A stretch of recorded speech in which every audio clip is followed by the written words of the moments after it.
Hello friends, तो आज मैं आपके लिए लेके आई हूँ एजीमुथल क्वांटम नंबर। हम लोग क्वांटम नंबर देख रहे थे जिसमें हम लोगों ने फर्स्ट पार्ट कर लिया था। 4 क्वांटम नंबर है, तो हम लोगों ने first quantum number that is principal quantum number हमने कर लिया था। और ये सेकंड है एजीमुथल क्वांटम नंबर। ठीक है, एजीमुथल क्वांटम नंबर को जैसे कि यहाँ लिखा हुआ है सब्सिडियरी क्वांटम नंबर भी बोलते हैं और एंगुलर मोमेंटम क्वांटम नंबर भी बोलते हैं। तो अगर आपको कहीं ये दो नाम लिखा हुआ मिले तो आप घबराइएगा नहीं, समझिएगा कि वो एजीमुथल क्वांटम नंबर ही है। इसे एल से डिनोट किया जाता है। तो देखते हैं कि it represents the sub energy level और सब शेल्स। ये जो है सब एनर्जी लेवल को दिखाता है या फिर सब शेल को दिखाता है। जैसे कि एन जो था हम लोग ने फर्स्ट ऑर्बिट को देखा था कि एन जो है वो ऑर्बिट होता है, सॉरी फर्स्ट ऑर्बिट नहीं ऑर्बिट होता है, एन होता है ऑर्बिट नंबर। तो किसी किसी ऑर्बिट में भी अंदर कुछ शेल होते हैं सब, तो उसे सब शेल का नाम दिया गया है। तो अगर ऑर्बिट के अंदर भी अगर शेल है तो उसे सब शेल का नाम दिया गया है। इसे हम कहते हैं azimuthal quantum number. For a given value of n, the value of L lies from theta to n minus 1, 0 to n minus 1। अगर आपको जो है कोई n का वैल्यू दिया हुआ है तो L का जो वैल्यू है इस n के लिए 0 से n माइनस 1 तक रहेगा। सपोज कि n का वैल्यू 1 है, ठीक है, तो 1 से n माइनस 1, अगर n का वैल्यू 1 है तो ये 0 से n माइनस 1, 1 माइनस 1, तो 0 से 0 तक रहेगा। इसलिए n का जो है वो 0 वैल्यू नहीं होता है, 1 होता है। तो n का जो 1 है वो l कहाँ से कहाँ लाइक करेगा, 0 से n माइनस 1 तक। तो n जो है 0 रहेगा और n माइनस 1, 1 माइनस 1 0 तक रहेगा। ठीक है, इस तरह से each value of L represents a subshell.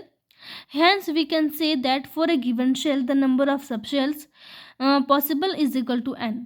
तो किसी भी शेल के लिए जो नंबर ऑफ सबशेल होंगे वो n होंगे, क्योंकि 0 से n माइनस 1, देखिए वहाँ 0 भी काउंट हो रहा है, n माइनस 1 जा रहा है, मतलब कि पूरे n तक नहीं, n से एक पीछे जा रहा है। और 0 भी तो हम लोग काउंट कर रहे हैं, मतलब 1 से नहीं है, तो इसलिए n हो गया ये।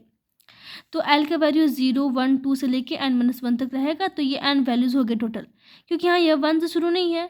अगर 1 से शुरू होता तो n माइनस 1 होता, लेकिन यहाँ 0 से शुरू है, तो क्योंकि यहाँ पे एक घट रहा है यहाँ पे एक बढ़ रहा है, इसलिए यहाँ पे n हो जाएगा टोटल।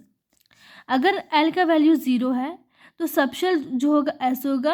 अगर L का वैल्यू 1 है तो सबशेल P होगा, 2 है तो D होगा, 3 है तो F होगा। ये याद कर लीजिए। और हम लोग देखते हैं अगर n के वैल्यू में हमने देखा था कि 0 से 1 माइनस 1 तक होता है। अगर हम लोग n का वैल्यू 1 लेते हैं तो जो L का वैल्यू है वो कहाँ से रहेगा, 0 टू n माइनस 1, तो 0 हो गया 0 और n माइनस 1, 1 माइनस 1 0, तो वैल्यूज ऑफ L हो जाएगा 0। दैट इज़ हमने देखा 0 के लिए यहाँ पे S सबशेल होता है, तो यहाँ पे 1 हो जाएगा। ठीक है, और 2 के लिए 0 to 1 minus 1, sorry 0 to n minus 1, तो 0 ले लिए और n माइनस 1, 2 माइनस 1, तो यहाँ 1 आ गया, 0 1, तो इसके लिए 2s और 2p आ जाएगा। ठीक है, इसी तरह से यहाँ पे अगर 3 लेंगे तो L का वैल्यू 0 1 2 होगा, क्योंकि 0 से लेके n माइनस 1, तो 3 माइनस 1 2, तो 0 से 1 2, इसके लिए 3s 3p 3d हो जाएगा। इस तरह करके आप पूरा और ये बता सकते हैं। और है information drawn from L value.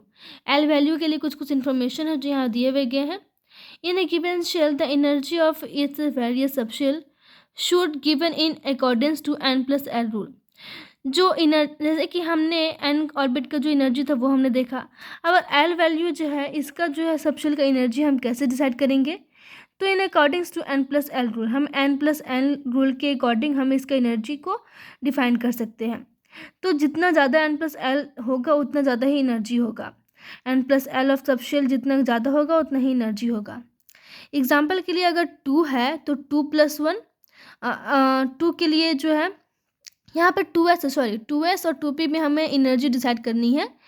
तो देखिए जो 2s है, ये 2s में 2 जो है ये ऑर्बिट है। यहाँ पे देखिए यहाँ पे जो ये 2s है, यहाँ पे 2 जो ये ऑर्बिट है और s जो है वो सबशेल है। ये 2 हो गया n का वैल्यू, ये हो गया l का वैल्यू। तो कितने वैल्यू के लिए s होता है, 0 वैल्यू के लिए s होता है, हम जानते हैं। इसमें n का वैल्यू 2 हो गया और l का वैल्यू 0 हो गया, तो n प्लस एल इसका 2 आ जाएगा। यहीं पर अगर n का वैल्यू 2 है तो l का वैल्यू 1 हो जाएगा, क्योंकि p जो है वो 1 के लिए होता है। तो यहाँ पे n प्लस एल 3 हो जाएगा। तो n प्लस एल किसका ज़्यादा है, तो 2p का ज़्यादा है। इसी वजह से जो यहाँ पे एनर्जी भी होगी वो 2p की ज़्यादा हो जाएगी। तो hence for a given n value l value greater than energy. और जब अगर n प्लस एल रूल अगर फेल हो जाए तो आपको n रूल के अकॉर्डिंग चलना पड़ेगा। ठीक है, आगे देखते हैं द वैल्यू ऑफ, दूसरी पार्ट क्या होती है, इन्फॉर्मेशन हमें मिलती है क्या, एल से the value of orbital angular momentum of n is given of an electron is given as orbital angular momentum, that is root under L into L plus 1 into h by 2 pi Bohr magneton, where s is equal to sharp। देखिए बहुत से teacher जो है S P D F का full form नहीं बताते हैं, मैं यहाँ बता रही हूँ कि एस का है शार्प, पी से है प्रिंसिपल, डी से है डिफ्यूज एंड एफ से है फंडामेंटल। यहाँ तक हमारा जो था वो एल सबशेल था, ये हमने देख लिया। L second orbit number that is azimuthal quantum number. तो अब हम लोग देखेंगे अगले में third quantum number that is magnetic quantum number है। तब के लिए अगर आपकी समझ में नहीं आया हो, कुछ भी डाउट हो तो मुझसे ज़रूर पूछ लीजिएगा।